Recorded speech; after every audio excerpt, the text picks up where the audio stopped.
સુરતના માંગરોળ તાલુકામાં ચોરીનો સિલસિલો બન્યો યથાવત। માંગરોળ તાલુકાના કંસાલી ગામ સહિત વેરાકુઈ ફાટા પાસે આવેલા અરેડ તાલુકાના હદમાં આવેલી દુકાનને કરાયું ટાર્ગેટ। જાપતાના મુખ્ય રસ્તા ઉપર આવેલા વેરાકુઈ ગામના બાંડીબેડી ફળિયાની આગળ આવેલા વેરાકુઈ ફાટા પાસે અરેડ તાલુકામાં આવતા ગલ્લાનું તાળું તૂટ્યું, જ્યારે કંસાલી ગામમાં એક દુકાનનું તાળું તૂટ્યું અને બીજી જગ્યા પરથી બાઇક ચોરી કરવાનો કરાયો હતો પ્રયાસ। ત્યારે એસજીટીવી લાઈવ ન્યૂઝ ચેનલના માધ્યમથી આ ત્રણેય જગ્યાની માહિતી મેળવતા જાણવા મળ્યું હતું કે કંસાલી ગામે વિનોદભાઈ સુપડિયાભાઈ ગામિતના ઘરેથી બાઇક ઉઠાવી લઈને રસ્તા ઉપર પહોંચતા રસ્તાની બાજુએ આવેલા ઘરના વ્યક્તિઓ તેઓને અવાજ આપતા બાઇક મૂકી ચોર મોખણું મેદાન જોઈ ભાગી ગયા હતા।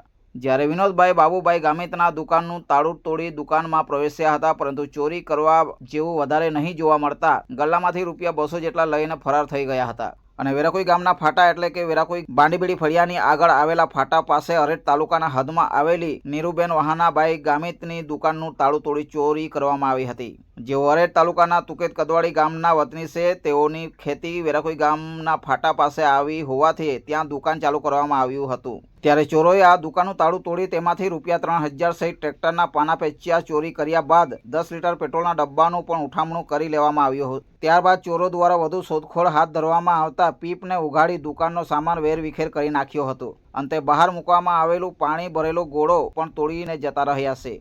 જ્યારે આ બાબતે એસજીટીવી લાઈવ ન્યૂઝ ચેનલ દ્વારા વધુ વિગતવારની માહિતી મેળવતા જાણવા મળ્યું હતું કે કંસાલી ગામના એક વ્યક્તિ રાત્રે 3:00 વાગ્યાના અરસામાં કવર ઉપરથી ઘરે પરત ફરી રહ્યો હતો અને તે દરમિયાન અજાણ્યા લોકો તેમની પાસેની બાઇકની નંબર પ્લેટ સાથે કાદવ લગાડીને જાપતલના મુખ્ય રસ્તા પર એટલે કે વેરાકુઈ ગામના બાંડીબેડી ફળિયા પાસે ઊભા રહેલા જોવા મળ્યા હતા। તેથી એવું અનુમાન લગાવી શકાય છે કે આ અજાણ્યા ઇસમો જ ચોર હોઈ શકે છે અને તેઓ દ્વારા જ કંસાલી ગામમાં ચોરીનો પ્રયાસ કરાયો હતો, પરંતુ આ ચોરીનો પ્રયાસ તેમનો નિષ્ફળ જતા વેરાકુઈ ફાટા પાસેની દુકાનને ટાર્ગેટ બનાવી ચોરી કરવામાં આવી હશે તેવું અનુમાન લગાવી શકાય છે। ખરેખર માંગરોળ તાલુકામાં વધતા જતા ચોરીના બનાવોને લઈને તાલુકાની પ્રજા ઘણી તકલીફોમાં મુકાઈ છે। ત્યારે સવાલ એવો ઊભો થાય છે કે માંગરોળ પોલીસ ગામડાઓમાં પેટ્રોલિંગ હાથ ધરી રહી છે કે પછી હાઈવે ઉપર જ પેટ્રોલિંગ કરી રહી છે। અગાઉ પણ વાંકલની એક સોસાયટીમાં ઘરેણાની ચોરી બાદ વેરાકુઈ ગામે ભેંસોની ચોરીનો બનાવ બન્યો હતો, જે બનાવોને ધ્યાને રાખી એસજીટીવી લાઈવ ન્યૂઝ ચેનલના ઓનર ગણપત ગામિત દ્વારા માંગરોળ પોલીસ મથકના પીઆઈને પેટ્રોલિંગ બાબતે રજૂઆત કરવામાં આવી હતી। ત્યારે થોડા સમય માટે આ બંને જગ્યાએ પેટ્રોલિંગ હાથ ધરવામાં આવી રહ્યું હતું, પરંતુ હવે છેલ્લા ઘણા સમયથી વેરાકુઈ ગામે કાયમી પેટ્રોલિંગ હાથ ધરવામાં આવી રહ્યું નથી, જેના કારણે ફરી આ વેરાકુઈ ગામની પાસે આવેલા કંસાલી ગામ સહિત વેરાકુઈ ફાટા ઉપર ચોરીનો બનાવ બનવા પામ્યો છે। તેથી તાત્કાલિક ધોરણે માંગરોળ પોલીસે ફરી કાયમ માટે રાત્રે 1 વાગ્યાથી મળસ્કે 5 વાગ્યા સુધી જાપતલના મુખ્ય માર્ગ ઉપર આવેલા વેરાકુઈ ગામ સહિત કંસાલી અને રતોલા ગામે પેટ્રોલિંગ હાથ ધરવામાં આવે તો ચોરીના બનાવો ટળી શકે તેમ છે।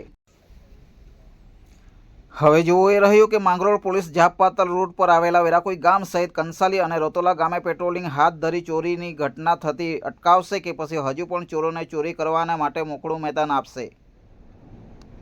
Bureau report SGTV live news Surat, હર હંમેશ સત્યની સાથે।